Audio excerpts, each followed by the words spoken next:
অন্তর সহ যারা আছেন সকলকে আজকের এই প্রতিবাদ সমাবেশে অংশগ্রহণ করার জন্য সকলকে অসংখ্য ধন্যবাদ জানাচ্ছি। আজকে আমরা বাংলাদেশে যেটি দেখেছি, যুগান্তরে একটি রিপোর্ট হয়েছে যে 24 ঘন্টায় বাংলাদেশে 100-র উপরে বেশি ধর্ষণ হয়েছে। আমরা দেখেছি কিভাবে প্রকাশ্যে রাস্তায় একজন ব্যবসায়ীকে খুন করে, একজন স্বর্ণ ব্যবসায়ীকে খুন করে বনশ্রীতে তার কাছ থেকে প্রায় 150 ভরি স্বর্ণ এবং 1 লক্ষ টাকা ছিনতাই করা হয়েছে। আমরা সারা বাংলাদেশে দেখেছি, আমরা দেখেছি রাজশাহী ঢাকা টু রাজশাহীগামী একটি বাসে ডাকাতি করে একজন নারীকে কিভাবে ধর্ষণ করেছে। বাংলাদেশ যেন আজকে একটি ধর্ষণের নগরীতে পরিণত হয়েছে। এই বাংলাদেশকে আমরা চেয়েছিলাম? এই বাংলাদেশকে মুক্তিযোদ্ধারা চেয়েছিল? আমরা কখনো এই বাংলাদেশ চাইনি। আমরা কখনো মুক্তিযুদ্ধের আদর্শে যারা বিশ্বাস করি, বাংলাদেশকে যারা বিশ্বাস করি, আমরা কখনো এই বাংলাদেশ চাইনি। কিন্তু আজকে আমরা কি দেখেছি?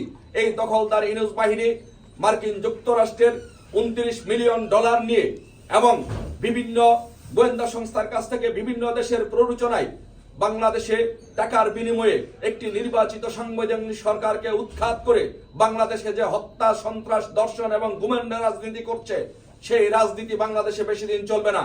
আমি অসংখ্য ধন্যবাদ জানাই জগন্নাথ বিশ্ববিদ্যালয়ের সাবেক ছাত্রলীগ নেতৃবৃন্দদেরকে। আপনারা যেভাবে এই যুক্তরাজ্যের মাটিতে আপনারা জেগে উঠেছেন, আপনারা ঢাকার রাজপথেও আপনারা জেগে উঠেছেন। বাংলাদেশে কোন সরকারের সফলতা ব্যর্থতা সবকিছু যখন নির্ভর করে, যখন কোনো বিশ্ববিদ্যালয়ের কথা প্রথমে আসে, সেই বিশ্ববিদ্যালয়টি জগন্নাথ বিশ্ববিদ্যালয় বাংলাদেশের একটি প্রাণকেন্দ্র।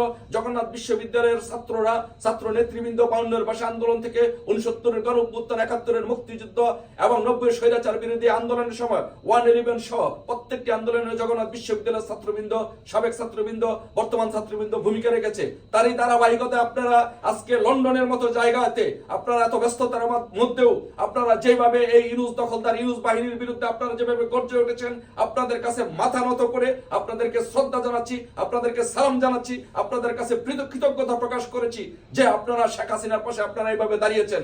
আমরা বলতে চাই জগন্নাথ বিশ্ববিদ্যালয় সহ যারা সারা বাংলাদেশের সমস্ত বিশ্ববিদ্যালয়ের কাছে অনুরোধ করব, সকল প্রগতিশীল রাজনীতিবিদদের কাছে অনুরোধ করব, আসুন আমরা বাংলা এই দখলদার ইউনূস বাহিনীর কাছ থেকে আমরা বাংলাদেশকে রক্ষা করি। আমাদের বাংলাদেশকে আমাদের বাঁচাতে হবে, আমাদেরকে গর্জে উঠতে হবে। আমি প্রথমেই বলেছি যে অশুভের কাছে নকাবু নত নাহি শির, ভয়ে কাঁপে কাপুরুষ, লড়ে যায় বীর। বাংলাদেশ ছাত্রলীগের প্রত্যেকটি নেতা কর্মী বীর। আমাদের জন্ম হয়েছে আন্দোলন থেকে, আমাদের জন্ম হয়েছে সংগ্রাম থেকে। 1971 সালে মুক্তিযুদ্ধের এককভাবে বাংলাদেশ ছাত্রলীগের 17,000 নেতা কর্মী জীবন দিয়েছিল।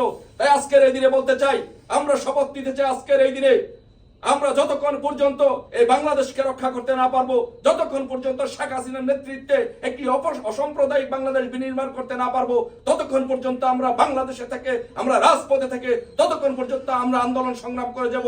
যতক্ষণ পর্যন্ত শেখ হাসিনাকে, বঙ্গবন্ধু কন্যা শেখ হাসিনাকে বাংলাদেশে প্রধানমন্ত্রী করতে না পারবো, মুক্তিযুদ্ধের সরকার প্রতিষ্ঠিত করতে না পারবো, ততক্ষণ পর্যন্ত আমরা রাজ থেকে আন্দোলন সংগ্রাম, রাজপথে থেকে আন্দোলন সংগ্রাম করে যাব, যুদ্ধ করে যাব, লড়াই করে যাব এবং বঙ্গবন্ধু কন্যা শেখ হাসিনাকে বাংলাদেশে নিয়েই আমরা ঘরে ফিরে যাব।